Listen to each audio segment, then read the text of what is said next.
Salut tout le monde, j'espère que vous allez bien. Aujourd'hui je vous retrouve dans une nouvelle vidéo avec Elise de la chaîne Elise Maes, que je vous mets dans le petit i et en barre d'informations évidemment. On va faire deux vidéos sur la prépa parce que nous sortons toutes les deux d'une prépa littéraire, donc Hippocagne-Cagne. On a toutes les deux fait des vidéos l'an dernier sur l'Hippocagne et on s'est dit pendant l'année ce serait sympa de faire une vidéo sur la Cagne ensemble. Mais en fait il y a tellement de matière qu'il faut faire deux vidéos séparées. La vidéo centrée sur les expériences qu'on a en prépa sur la chaîne de Mathilde. Sur nos expériences personnelles, donc cette vidéo là. Et on va faire une deuxième vidéo après sur tous les conseils qu'on a, peut-être un peu plus généraux. Plus scolaire un petit peu. Sur ma chaîne. Tandis que cette vidéo c'est un petit peu plus genre... témoignage. C'est ça. Personnel, intime. Un peu ouais. Moi je ressors d'une Cagne en spé philosophie. Moi j'étais en spé lettres. On n'était pas dans le même lycée, on n'a pas le même prof, donc c'était intéressant aussi de faire une vidéo toutes les deux, enfin de faire deux vidéos toutes les deux, parce que nos expériences, elles peuvent avoir des points communs, mais aussi il y a beaucoup de différences. Ça permet de faire la comparaison un petit peu et montrer un panorama. Donc qui dit bilan, dit... qu'est-ce que ça nous a apporté? Donc je pense que la question que vous posez, que tout le monde se pose un petit peu, c'est qu'est-ce que ça nous a apporté la prépa? Genre pourquoi on est maso comme ça? Le principal élément que ça m'a apporté la prépa, c'est une force de caractère, genre tu deviens vraiment résiliente. Vous savez, les parents disent souvent oh t'as travaillé, tu vas avoir une bonne note. Bah non, ça se passe pas comme ça. Il y a plein de critères qui font que tu vas avoir une bonne note, genre la chance. Il y a plein de facteurs qui rentrent en jeu. Voilà. Si t'es reposé, bon, plein de trucs tu vois. Vraiment, moi la prépa c'était 2 ans à travailler toujours de manière très poussée où tu fais de ton mieux à chaque fois, même des matières qui t'intéressent pas particulièrement. T'as pas envie de les travailler ces matières mais tu le fais quand même tu vois. Et donc voilà. Ouais, souvent ce qu'on dit, enfin moi ce que j'avais dit dans ma vidéo sur l'Hippocagne, qui je trouve moins pertinente que la tienne, parce que moi je l'ai faite en février, toi tu l'as fait en fin d'année.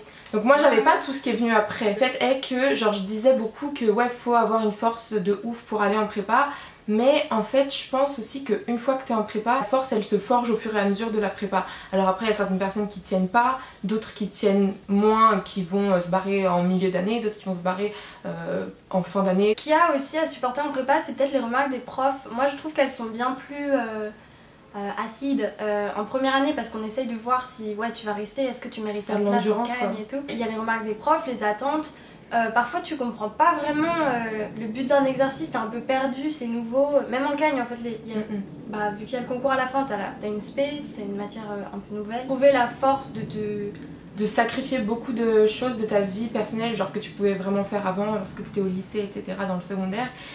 Forcément quand tu vas passer en prépa, il y a plein de choses qui vont passer à la trappe. On va vous parler dans la deuxième vidéo de comment tu peux concilier tout ça. Genre moi je continue à sortir, même si j'ai jamais été une grosse fêtarde, genre je continuais quand même à sortir pendant l'année et c'est une affaire d'organisation. Genre c'est pas l'enfer et tout, s'il y a des gens qui choisissent de faire cette formation. On se rend compte en fait qu'on est capable d'endurer des choses compliquées comme on vient de l'expliquer, et donc finalement ouais ça nous apporte beaucoup de confiance en fait. On se dit bah putain, ouais, avoir la moyenne pour la première fois c'est très gratifiant et ça apporte une force de ouf et t'es trop déter pour la suite vraiment. Donc moi ça m'a apporté beaucoup de confiance en moi. Mais en même temps je trouve qu'il y a sincèrement une différence entre l'Hippocagne et la Cagne.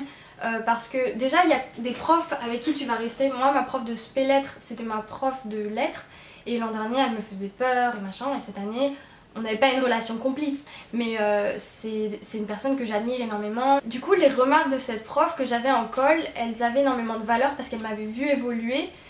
Et ouais, quand tu prends des compliments de prof. Après Elise elle parle beaucoup de la différence entre Hippocagne-Cagne. Pourquoi moi je le fais pas? C'est parce que moi j'étais dans une Hippocagne, je vous l'ai dit dans mes vidéos, ce qu'on appelle orpheline, donc j'ai dû changer de lycée entre mon Hippocagne et ma Cagne. Ma Cagne c'est mieux passé que mon Hippocagne parce que j'invite à boycotter mon lycée où j'étais en Hippocagne. Clairement les profs ont été absolument affreux, donc voilà il y a vraiment une différence pour moi entre mon lycée en Hippocagne et mon lycée en Cagne, donc je peux pas tellement faire la différence comme toi parce que c'est deux établissements différents, des profs complètement différents, et vive mon lycée où j'ai fait ma Cagne. J'ai eu mon classement au premier semestre, j'étais genre waouh, parce que j'y avais pas pensé à mon classement, sauf en anglais où j'étais là genre je vais être la meilleure. Mais du coup, et c'est à partir de comment je travaillais très bien au début de l'année, je travaillais énormément et j'ai eu un bon classement par rapport à ma classe. Et à partir de là, je me suis dit il faut que je maintienne ce classement et tout, sans forcément avoir la forme physique. Mais ouais, moi du coup l'obsession du classement elle est venue parce que j'étais une bonne élève et je me suis dit il faut que je le reste. Évidemment quand t'es dans un cadre aussi exigeant, genre t'as des exercices très précis et très académiques, genre quand tu penses à la, je sais pas, la version en anglais, grave des règles à respecter, il y a des... T'as des automatismes à intégrer. Enfin, vraiment, c'est des exercices particuliers, genre que tu retrouves pas vraiment dans la vraie vie. Ça t'apporte une autodiscipline de ouf, et moi, c'est quelque chose. I struggled with. Genre, moi, j'avais beaucoup de mal avec l'autodiscipline parce que j'arrivais pas parfois à sortir de mon lit, des choses comme ça. Mais je considère quand même que je me suis vachement améliorée sur ça. Un petit peu histoire, tu sais, court terme, long terme. Genre, ouais, sur le court terme, par exemple, j'ai pas envie de sortir de mon lit pour travailler, mais sur le long terme, si je commence pas à réviser maintenant, je vais rater tel DS. Et si tu commences pas tel livre, tu l'auras jamais fini la semaine d'après, ou des choses comme ça et tout. Et moi je sais que même quand la prépa était finie, genre quand les concours étaient finis, et bah après je gardais quand même cette rigueur et cette auto-exigence, on va dire, d'avoir envie de me cultiver tous les jours, d'avoir envie de lire tous les jours, encore plus que ce que je pouvais faire avant. En fait, de manière assez automatique, t'as vraiment une culture qui se forge très vaste. En fait, je pense que c'est plus les profs en fait qui te poussent. Gavage doigt, tu vois. Ouais. Genre. Après, tu dois choisir toi aussi, parce que forcément, t'en as plein. Tu sais, on te jette plein d'informations et de culture à la figure comme on donne de la bouffe aux pigeons, tu vois. Après, c'est à toi de sélectionner tes trucs et de voir ce qui te plaît le plus, etc. Ce qui est cohérent, ce qui est intéressant, ce qui vaut ton temps. Mais tout ça, la rigueur, l'autodiscipline, la culture, etc., parfois, ça peut déboucher à un certain esprit de compétition et voire un certain élitisme. Une érudition qui bascule sur un élitisme plus ou moins important. Avec les gens qui font pas ta formation, même avec les gens qui font ta formation, qui sont moins bien classés. Je pense que tout le monde en prépa s'est surpris un jour à se trouver un peu... pas méchant, mais genre... condescendant. Condescendant. Par exemple, quand j'étais en hypocagne, il y a eu 2-3 mois comme ça, où j'étais vraiment devenue quelqu'un de condescendant. Tout ce qui n'était pas mon travail, c'était pas du travail. Et tout le monde c'était des branleurs, il y avait que moi qui travaillais. Genre clairement, je pensais ça. Pour éviter cet élitisme, si vous êtes en prépa et tout, moi je me forçais à être super bienveillante avec les autres, même quand parfois je me disais mais... Enfin, tu vois tes potes à la fac qui te disent oh là là j'ai un DM à rendre, ça fait 8 semaines je procrastine, des trucs comme ça, et toi t'es là genre... T'as ce sentiment d'injustice en fait, tout en sachant au fond de toi que c'est pas comparable, que t'as choisi ça. Et que bon, tu connais rien à la fac, tu connais rien à la vie des autres et tout aussi. Il faut toujours rester bienveillant. Enfin, genre, ça vous paraît évident, mais une fois que t'es pris dans tu sais, le torrent prépa, t'es tellement fatigué, t'as tellement peu de temps pour toi, t'as juste envie d'être, tu sais, feel sorry for yourself. J'ai pas envie de dire, j'ai jamais été condescendante et tout à cause de mes études, mais j'ai toujours eu à l'esprit de pas traiter les gens différemment avec ça, quoi. Même quand t'en as ras le cul parce que toi t'es en prépa et que tu travailles énormément. Et que bon, y a la fatigue, ça joue beaucoup aussi, hein, puisque en prépa, on apprend ce qu'est la fatigue. Et on est souvent fatigué, et la fatigue, tout le monde sait que ça mène souvent à l'énervement, etc. Donc moi, je me rappelle, j'avais surtout un hypocagne, je peux dire que mon lycée, il facilitait pas la chose aussi. Ça, peut-être que ça joue. Les profs sont condescendants. Moi, je suis devenue un peu comme ça, et j'ai vraiment absorbé cette condescendance et cet élitisme, et je l'ai propagé autour de moi. Donc il y a ça aussi qui a joué dans mon deuxième lycée.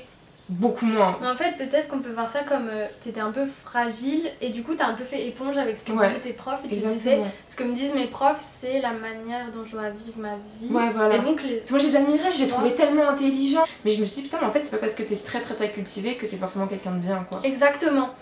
Moi ce que je me disais pendant l'année, c'est qu'il y a certains profs qui sont particulièrement érudits dans une matière, mais au fond il y a des défauts de personnalité, tu vois. Ça peut être quelqu'un qui ne se soucie pas des autres, un prof qui a pas le souci que son cours soit bien compris, simplement tu sais, dispenser son savoir de façon magistrale, être là en mode oh qu'est-ce que je suis intelligent et tout. Je pense, tu vois, que c'est une dérive de la prépa, mais une dérive. C'est pas quelque chose que vous allez non plus rencontrer de manière systématique. Moi dans ma classe il y avait surtout la compétition, pas de l'élitisme, c'était un peu une compétition cachée où les gens voulaient pas se partager les fiches, il y avait des infos qui passaient pas, des trucs comme ça, ou tu sais des personnes qui s'intéressent à toi juste pour que ça aille que dans un sens. L'avantage, Moi je l'ai ressenti comme ça en tout cas, mais je trouve globalement qu'on avait une super ambiance de classe, très chill. Ce qui est bon d'avoir en prépa, c'est un groupe d'amis solides où vous pouvez partager les cours. C'est ça aussi qui est appréciable, c'est l'entraide qu'il peut y avoir en prépa.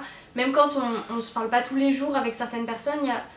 Tu sais, t'es là genre... on est dans la même merde, d'accord. Ma prépa, genre, elle se serait moins bien passée si j'avais eu un entourage moins présent. Genre j'avais vraiment des amis solides et des proches là pour, tu sais, genre quand tu tombes, te rattraper, tu vois. Genre mon copain était vraiment tout le temps à me passer ses cours, ses fiches, ses trucs quand je dormais en cours, des choses comme ça. La base, pendant les cours quand tu dors, moi en histoire, combien de fois j'ai fait ça. Élise et moi on s'est aussi beaucoup envoyer des petits tips, des petites fiches et tout. Tu te rappelles, je sais pas, l'année dernière. Ah oui, c'est vrai, au début de l'année. Au début de l'année. Et puis aussi une fois, j'étais venue chez Élise pour qu'elle m'aide à... Ouais, pour le CELSA. Et une fois, j'étais venue chez Élise pour qu'elle m'aide à faire un DM d'anglais. C'est pas utiliser les autres, mais c'est simplement... c'est un peu une affaire de... Donnant. C'est tellement une expérience particulière et je pense vraiment qu'il y a des gens qui sont là en mode non, enfin moi j'en connais, la prépa c'est comme le lycée pour moi, c'est un prolongement, mes profs étaient sympas et tout, j'ai pas trop trimé et tout, et pour d'autres personnes et peut-être la majorité, c'est vraiment un truc particulier quoi. Juste les gens qui sont dans cette bulle comprennent ce que tu traverses. C'est ça. Et enfin dans une certaine mesure parce que tout le monde est différent, blablabla, mais genre le rush des concours blancs par exemple. Ouais. Et quand je voyais mes amis, parfois ça me faisait du bien de pas parler de prépa justement. Là on vient de dire en gros ce que nous avait apporté la prépa, donc que ce soit en point positif et en point négatif. Et là on va parler des regrets parce que il y a parfois, voire souvent, des regrets qu'on peut avoir en prépa, donc les regrets que nous on a eu. Moi mon plus gros regret c'est d'avoir négligé ma santé mentale. En gros, début septembre, j'ai commencé à avoir de l'anxiété. J'ai trop peur d'en parler sur YouTube parce que, tu sais, t'as toujours des gens pour te dire non, c'est pas ça et tout. Les gens sont bienveillants. Sur cette chaîne, les gens sont bienveillants. J'ai parlé de transphobie dans ma dernière vidéo et les gens ont été très bienveillants. J'ai été très bien reçue d'ailleurs, love. Mais t'inquiète, ici tu peux parler d'anxiété. En gros, ouais, anxiété, il y a énormément de symptômes et tout, je vais pas rentrer dans les détails. Mais pour décrire ça globalement, c'est comme une inquiétude extrême. Ton cerveau il te dit attends mais il y a un truc, il faut que tu fasses attention et toi t'es là genre quoi il y a quoi et donc ouais, donc j'ai commencé à avoir de l'anxiété début septembre et tout, mais en particulier dirigée vers l'orientation parce que j'avais l'impression que ma vie allait nulle part, que j'allais jamais trouver de travail, qu'est-ce que je fais l'an prochain, des trucs comme ça et tout. Donc pendant l'année j'ai appris à faire ma prépa avec cette maladie. Ouais, c'est ce truc permanent quoi. Ouais, le stress de la prépa qui le nourrit un petit peu et tout. Donc vraiment une forme de stress exacerbé pour moi toute l'année. Et en gros, donc j'ai énormément travaillé pour mon expérience jusqu'en décembre. Donc là il y a eu le concours blanc et tout. Ça m'a donné des problèmes de sommeil aussi. En gros, tu sais, la nuit tu penses, t'arrives pas à dormir. Ce qui fait qu'en janvier, j'arrivais absolument pas à travailler le soir. J'arrivais pas à me concentrer en fait. J'arrivais pas à lire, je faisais comment dormir, des trucs comme ça. Donc je sais pas exactement ce qu'il aurait fallu que je fasse. Enfin, j'ai vraiment réfléchi à ma manière de travailler le concours. Comment j'allais réviser. Je savais que mon anxiété c'était genre je pouvais pas travailler 10 heures par jour. En gros j'ai eu des douleurs au ventre tous les jours chroniques, j'avais pas mal de médicaments et tout, donc oui il y avait des jours où j'avais très mal au ventre, c'est un peu comme si t'avais tes règles tout le temps genre. C'était sympa. C'était un petit peu handicapant parce que je pouvais pas me lever, il y a des jours tu sais où t'as envie de procrastiner et le jour pile où tu peux travailler, bah non t'es bloqué au lit parce que t'arrives pas à bouger tellement t'as mal. Je regrette de pas avoir en même temps ta santé mentale. C'est ça, et en même temps tu vois quand j'essayais d'y réfléchir je me dis mais qu'est-ce que j'aurais pu faire genre. Franchement santé mentale et prépa ça peut être compliqué à gérer genre. Un challenge. De ce que ouais c'est un challenge. Franchement un challenge. C'est quelque chose. Entre potes on s'est changé des fiches, mon copain m'a donné des fiches, on prenait les cours comme on pouvait. J'arrive pas moi-même à trouver la solution genre si vous avez ça, juste écoutez votre corps et essayez de faire au mieux. Et oui, il y a des jours où t'arriveras pas à travailler et c'est pas grave. Genre, ce qui compte, c'est que toi, tu te reposes. T'as mal au ventre, tu peux pas bouger, bah tant pis. J'ai prévenu une fois ma prof de spé lettres. J'ai des problèmes de santé parce qu'une fois j'étais absente, je sais plus, j'ai eu très peu d'absence quand même. Et elle me disait oui, j'ai bien vu que t'avais pas l'air dans ton assiette et tout. On me faisait souvent remarquer que j'étais très pâle. Et elle m'a dit j'espère que ça va aller mieux, tiens-moi au courant. Mais voilà, genre ça leur tient à cœur. Et je connais d'autres personnes de ma classe qui ont eu des maladies chroniques, des dépressions et tout. Et les profs sont vraiment très compréhensifs avec ça. J'ai ces regrets de me dire j'aurais dû m'écouter plus tôt, j'aurais dû dormir. Moi je l'ai vraiment ressenti comme une grosse frustration, tu vois. Ah ouais? C'est vraiment ce qui m'a Genre quand on devait réviser les concours, je faisais que penser à ma chaîne YouTube. J'étais là genre j'ai trop hâte de reprendre parce que t'avais tellement ce manque. Moi en tout cas, contrairement à toi, j'ai pas trop ressenti l'absence de loisirs. Alors oui, un petit peu de temps en temps, par exemple par rapport à la comédie musicale, etc. J'arrivais parfois, souvent, à avoir le travail comme un plaisir plus que comme... Moi, alors ça c'est dur, hein. C'est dur mais il y a que 2 matières où je le sentais comme ça. Quand je faisais de l'anglais, j'étais là... Ouh, incroyable. Et les lettres, non? Et les lettres. Pourtant, j'ai jamais eu énormément de loisirs, mais en même temps, pendant l'année, tu sais, j'ai continué à faire des petits dessins. Tu sais, sur mon Tumblr. Du coup, j'avais un peu l'impression de faire ces petits dessins chaque jour. Ça permet de faire un truc tellement différent de ce que tu as l'habitude de faire finalement et de continuer à être, tu sais, à exprimer ta créativité, être toi-même et tout. Le maquillage, un peu, c'était pour moi un loisir quand j'étais au lycée. Et vraiment genre je regrette pas de pas me mettre maquillée en prépa parce que je pleurais trop. J'aurais pas pu être maquillée et je dormais trop pour être maquillée et puis manque de temps le matin et tout. Finalement t'as l'impression de faire un peu tout le temps la même chose, tout le temps réviser, tout le temps faire des fiches, tout le temps lire, tout le temps faire tes cours et tout. Et parfois t'as juste envie de faire un... genre cuisiner pendant 2 heures, tu vois. T'as vu tes regrets toi? Bah ça rejoint les tiens, moi j'ai rien à ajouter. Voilà, oui, en Hippocagne, globalement en Hippocagne, je me suis plus focus sur travailler de façon... travailler beaucoup en quantité et pas efficacement. Et ne pas dormir beaucoup. Donc en moyenne, je dormais 2 heures en Hippocagne. En Hippocagne, je me suis dit moins je dors et mieux c'est, mais pas du tout. Quelle erreur! Jamais, pensez jamais comme ça, quelle horreur! Le minimum c'est 6 heures et c'est un minimum. Quand je me suis mise à dormir, bizarrement les notes ont augmenté et je me suis sentie mieux. Waouh! Ouais. Quand même c'est bizarre, bref. Donc ça c'était pour nos regrets. Et au niveau des peurs, genre qu'on a pu avoir avant la prépa et qu'on a pu avoir tout le long de la prépa, c'est tout ce qui est ne pas avoir le niveau, se sentir un peu nul, etc. etc. Et d'ailleurs en parlant de ne pas avoir le niveau, est-ce qu'on fait notre petit point sur les questions qu'on se reçoit souvent, à savoir... Ah oui! Ai-je le profil pour aller en prépa? On reçoit beaucoup de questions. Salut Elise, salut Mathilde, voilà, je suis en terminale temps, j'ai telle note et j'aimerais bien faire une prépa, est-ce que tu penses que je peux? I don't know. On sait pas trop quoi vous répondre parce que nous-mêmes on a été dans votre position, il y avait juste à tenter et à voir genre... Franchement si vous avez envie de faire une prépa, juste envoyez vos dossiers sur Parcoursup. Voilà. Whatever bullshit. Si vous avez envie, essayez, vous perdez rien à mettre en prépa. Vraiment. Mais juste faites attention si vous... genre, je sais pas, si vous êtes genre... je sais pas, moins de 12 de moyenne générale peut-être et que vous n'avez pas la moyenne dans les matières littéraires, ne tentez pas juste Louis le Grand, Henri IV, facile d'accès aussi. Il faut pas que vous ayez plein de changements à faire de métro le matin. Moi j'ai fait cette erreur là de mettre des trucs pas faciles d'accès, mais ne la faites pas. Et du coup ce genre de questions, genre on est désemparés, on sait pas quoi vous répondre. Ouais, genre on comprend cette peur de ne pas avoir le niveau etc. Mais nous à notre échelle, on sait pas quoi vous dire. Là du coup on va vous donner nos expériences etc. par rapport au fait de pas avoir le niveau. Et est-ce qu'on peut vous dire en prépa, gens qui ont fait des bacs S, des bacs ES, qui ont fait Moi je crois qu'il y avait un tiers de chaque bac dans mon Hippocagne. Les parcours sont tout à fait singuliers et tout à fait individuels, donc il y a juste à tenter, mais nous on peut pas... Genre même nous c'est compliqué pour nous. Donc, moi j'ai passé mon Hippocagne à me dire que j'avais rien à faire en prépa, que j'avais pas le niveau et tout, qu'ils m'avaient genre ils avaient fait une erreur et tout. Fin de mon Hippocagne je me suis dit mais pas du tout, c'est ici que je dois être quoi. Par exemple ils voulaient pas me laisser passer en Cagne, mon lycée d'Hippocagne, j'ai l'impression de faire que de cracher sur mon lycée d'Hippocagne mais ils le méritent bien donc je m'en fous. Ouais ils voulaient pas me laisser passer en Cagne et moi j'étais sûre de moi en fait, j'étais en mode non mais... À part la Cagne, qu'est-ce que vous voulez que je fasse? Et donc moi j'ai tenté ma Cagne de mon côté, moi toute seule, et je l'ai faite et franchement j'ai bien fait de le faire parce que j'ai été super épanouie cette année. Genre j'ai vraiment eu ma révélation, je me dis ok mais oui mais c'est là que je dois être, et heureusement que je me suis écoutée moi et pas mes professeurs. Ouais mais après évidemment en prépa, genre pendant ta prépa, souvent, parfois, ça dépend qui tu es, blablabla. Mais bon on va pas préciser à chaque fois que ça dépend parce que ça dépend tout le temps. Mais il y a un truc qu'on appelle le syndrome de l'imposteur, c'est que parfois on se dit non mais je suis un peu nulle, ils se sont trompés, genre non je mérite pas cette note là. Il y a des moments comme ça qu'on appelle les fameux mental breakdowns où on sent qu'on est nul. J'avais des notes et je me disais non je mérite pas... parce que j'ai utilisé la fiche de quelqu'un. Il y a des moments où vous vous sentirez un peu nul, mais il n'y a pas de souci.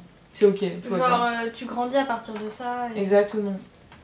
Et limite si tu te remets pas en question pendant ta prépa, qu'est-ce que tu fabriques? Genre je dis pas ouais il faut absolument douter de soi et tout, ce sera normal parce que c'est une formation intense, c'est vraiment un rythme de vie accéléré. Comme c'est littéraire je trouve, parfois tu lis des textes philosophiques, histoire, plein de trucs, même géo, genre il y a plein de trucs sociologiques et tout. C'est des trucs en fait qui peuvent beaucoup résonner en vous. Enfin j'ai pas d'exemple en tête quoi, mais moi je voyais énormément de symboles dans... Moi j'aimerais rebondir sur ce que tu dis par rapport à... J'avais envie de parler du fait d'allier vie compliquée, donc vie personnelle compliquée, et prépa. Est-ce que c'est possible d'avoir une vie familiale ou relationnelle, etc. compliquée, toxique, blablabla, et d'être quand même en prépa où le rythme est intense, etc. Alors moi je dirais que je suis la preuve vivante que oui, c'est possible, mais du coup je viens illustrer ce que tu dis par rapport au fait qu'il y a des choses, des textes, etc. qui résonnent en nous.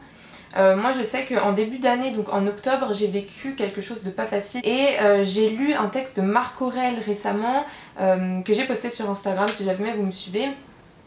Donc une des pensées de Marc Aurèle où il commençait par dire malheureux que je suis parce que telle chose m'est arrivée, mais non, au contraire, bien heureux que je suis parce que telle chose m'étant arrivée, je persiste à être exempte de chagrin sans être brisée par le présent ni effrayée par ce qui doit venir.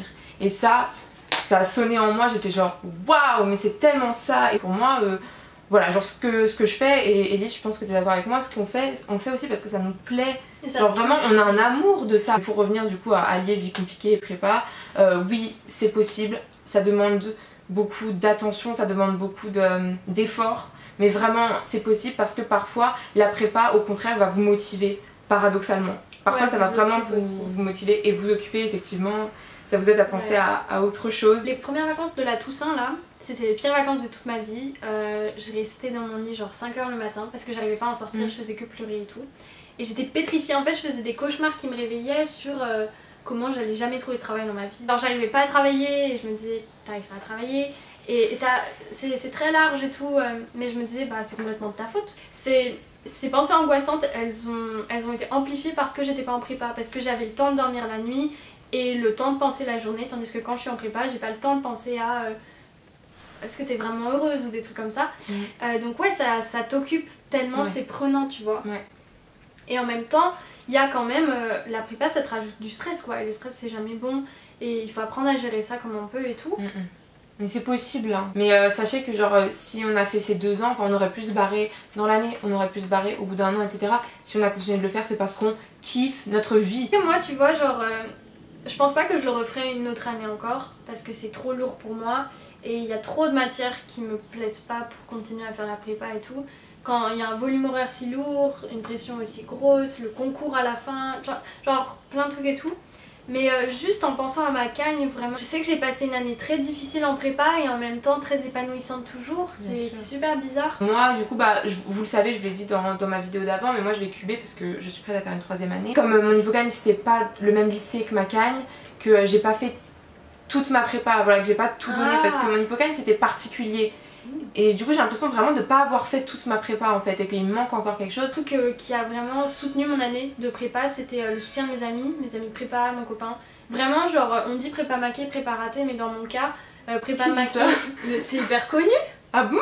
Bah oui, c'était prépa maquée avec le major de Cannes qui était cube et tout, donc ouais ça s'est bien passé. C'est qu'on avait les mêmes priorités avec mon copain. Il faut que les gens autour de vous comprennent vos priorités et vous aident toujours à être motivé à garder le cap, mais à vous écouter quand ça va pas et pas vous dire non il faut que tu travailles, il faut que tu travailles. Vous coupez pas du monde et de votre soutien et de ce qui vous donne de l'énergie quoi. C'est assez facile de se laisser engouffrer, genre moi je rentre à 22 h le soir chez moi, je voyais très peu mes parents finalement et heureusement c'est pas d'eux dont j'avais besoin le plus de soutien quoi. Moi du coup c'était, moi justement le soutien dont j'avais besoin entre guillemets c'était celui de mes parents. Mon père a fait 3 ans de prépa donc... Ah bon? Mon père a fait une année de prépa maths sup et en fait ça l'a fait chier. Ensuite il a fait HEC et il a refait HEC une 2e fois pour avoir les concours. Mes parents ont été vraiment en soutien, donc surtout mon père parce que je vis quotidiennement avec mon père qui a donc comme je dis fait 3 ans de prépa donc il me comprend de ouf. Surtout je vis seule avec mon père, c'était vraiment ma meilleure vie. Genre vraiment j'aurais pas pu vivre avec quelqu'un d'autre, j'aurais pas pu vivre seule etc.